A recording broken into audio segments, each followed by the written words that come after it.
Today marks a key point in the player break schedule, as today is the deadline if you wish to participate in the Blast Fall Finals groups, so out of nowhere, Monday morning, we got a bunch of roster mania news. Team Liquid have finally announced their replacements for both Cadian and Skullz, and while there is no official statement as of the time of recording, Cloud9 has submitted its new roster to participate in the Blast, so we do have an idea of what the Cloud9 rebuild is going to look like, so I am here to break it all down for you. But before we do, make sure you guys take a second, leave a like, leave a comment down below, and subscribe to the channel if you haven't already. It helps out immensely in the YouTube algorithm, and many of you who watch these videos are not already subscribed, so make sure you do it. While you are down there, consider becoming a channel member. For $5 a month, you can get normal uploads the night before anyone else, as well as a shout out at the end of every video. And lastly, check me out on Twitch, twitch.tv/LionHeartZ1337. I stream Sunday through Friday, 8:30 p.m. Pacific Standard Time. We'll be live tonight, playing Counter-Strike, talking about the roster mania news. So make sure you drop on by and say hello. Without any further ado, let's start talking about these roster changes. So as we don't have the official announcement yet from Cloud9, I'm going to start with this news first, as I have honestly less to say about it. Courtesy of the reporting done by Ryan over at doesnt US, we know that this new prospective Cloud9 lineup is going to be Boomich and Axile, the remaining two members from the previous lineup, and the new signings of Inters from TSM, Heavy God from OG, and Icy from Amcall. Out of these three players, the one I'm most familiar with is Icy from the previous Amcall matches at the Major. I honestly haven't seen much of any of these three players play up until this point, but they all seem like they're actually really solid talents. Inter seems to be more of a supportive element, Heavy God seems to be a pretty decent rifler, and Icy I think has shown flashes of being a very good opper, but again mainly at the tier 2 level. The question is how will they adjust to tier 1 opposition, as Cloud9 will still find themselves in that position fairly often, as they're often invited to a lot of these bigger tournaments. Overall, I like that Cloud9 are trying to start fresh. We're working with a lot of young talent. We're giving Boomich time to work with them as an in-game leader. Hopefully there's more room for Axel to grow into a star role now that Hobbit and Electronic are gone. And honestly, this team doesn't really have any expectations, right? So they have time to learn and develop and grow, and that's really a good thing if you're a team like Cloud9 who hasn't really been able to compete for much recently. You're not going to have the weight of expectation out the gate, where if you went and signed some bigger names, there would be more expected of you. I think this roster is definitely going to be a wait and see thing, but on the surface, just looking at the numbers, I think they could do well, especially against similar level of competition. This team should be doing well in the tier 2, and I'm curious to see them play some of the better teams in the world so we can really start seeing what players like Icy, Heavy God, and Axel can really bring to the table at the highest level. If nothing else, this seems like a low-risk investment from Cloud9. It sucks to lose Perfecto as he's such a good anchor in the world, but honestly, you know, maybe just trying out something new, going for an entirely fresh look might be the better play for the organization at this point in time. We'll just have to wait and see. Now, as for the bigger story in this report, let's talk about Team Liquid. With Cadian and Skullz gone, I think a lot of us were hoping for Team Liquid to strike out in a bold way and try and make a big signing to try and really move up the rankings and establish themselves back into the top 10. But it appears to me, from the set of moves, that Liquid are going to be trying to play things safe. They had a deadline to be able to compete in stuff like the Esports World Cup and Blast, so they decided to get two moves that aren't really that high risk, but keep them in the Americas region for the upcoming major in Shanghai, and just allow them to coast until maybe we get through to the end of the year, or maybe they can make a more significant change. And those moves ended up being Ultimate, a young Polish opera from Illuminar, and then JKS, the world's sexiest man alive according to SHOUTOUT, coming off the bench and into this lineup to make them a 5-man core. Now, firstly, Ultimate is a player I'm actually pretty excited about. I did some digging today after the report, as I didn't know much about him, watched some of his VODs, watched some POVs from those Illuminar games, and he looks like he's really mechanically sound, looks like he's a very good omper, and he also has great skills on the rifle from what I've seen, so he's not going to be someone who's too bogged down when he can't have the omp in his hands, at least against appropriate competition. He does have 0 games played against any relevant top 20 competition, at least HLTV top 20 competition, so he's obviously a big question mark. Will he make that transition to tier 1 Counter-Strike? But that cuts both ways, right? This guy is a young, unproven tier 2 talent, so I would imagine that Liquid did not have to spend much to acquire him, so if Ultimate turns out to not be good enough to hang at this level, it's a low-risk investment. As for JKS, he's going to round out this team nicely. Is JKS like some best player in the world candidate? No, but he's a solid player. He's not a traffic cone. He's going to get the job done, not be dreadful, play some of the anchor roles, and take some weight off Twistzz and Naf's shoulders, and that's all you really want out of someone like JKS. He's virtually guaranteed to be a better fit than Skullz. My only concern with JKS is that he hasn't played any pro games in almost a year. His last event was with G2 back at IEM Sydney, so he's been out of the game for a while, and that means he might struggle to come back initially, might need some time to get back into form. So I wouldn't be surprised to see JKS struggle early, but then settle down and just be what he's been for most of his career, which is a consistent, just above a 1.0 rating player who's not going to be dreadful, occasionally have some good pop-off games, and of course, that damn smile. He's going to look good doing it the entire time, which you can't say of a lot of players in the scene. So what does this mean broadly for Team Liquid? Well, if the reports are to be believed now, I would imagine that we're going to hear that Twistzz is going to be taking up the mantle as the in-game leader for right now.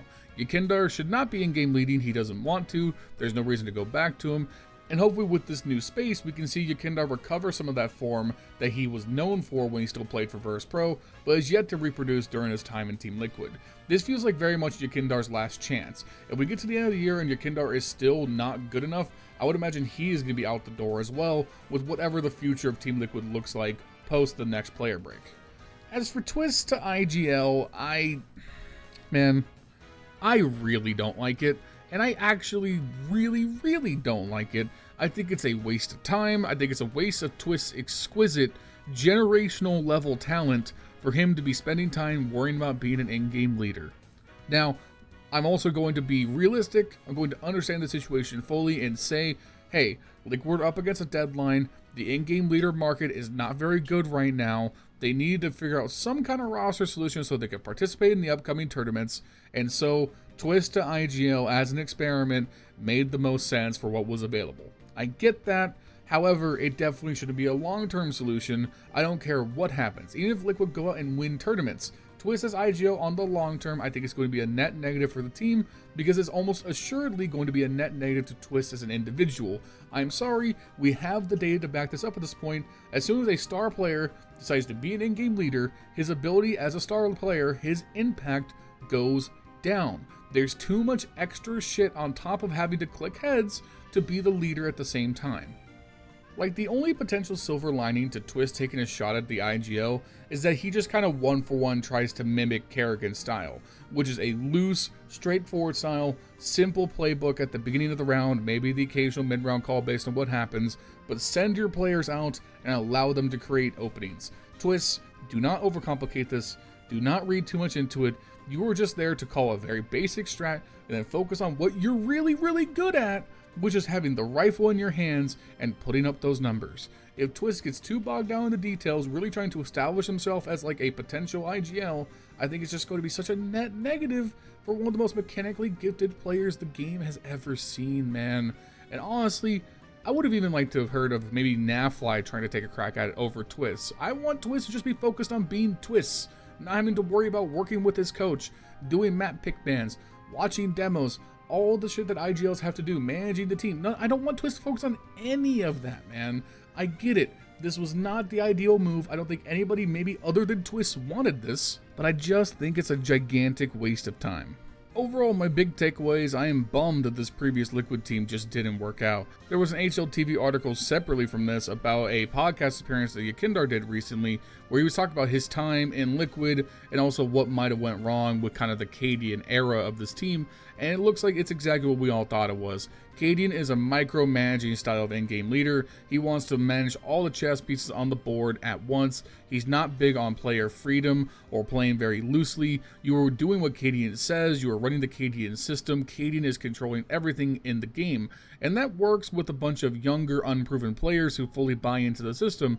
But Cadian stepped into a situation where he's working with very independent, established veteran players in Nafly and Twistzz, Yekindar, who himself was an in-game leader at this time, but also was a former star player in his own right. So I think, unfortunately, Cadian stepped into a situation where he was at an ultimate disadvantage for how he likes to run a team, because this was an English-speaking team built on players who are used to loose systems with a lot of player freedom, and they're trying to adapt to Cadian's style. Cadian being a fiery personality to begin with means that there was friction when things didn't initially work out, and that led to teams losing faith in Cadian really fast, and that's what gets us to this place where Liquid are essentially now, they're in limbo for like another 6 months.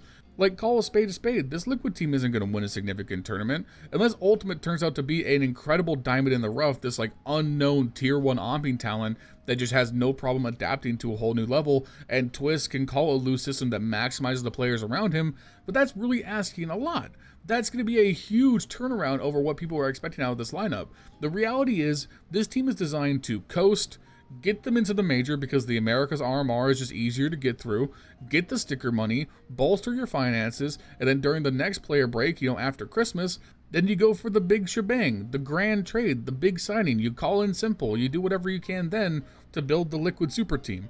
But that's not happening right now, and it sucks because this is essentially a wasted year for Liquid.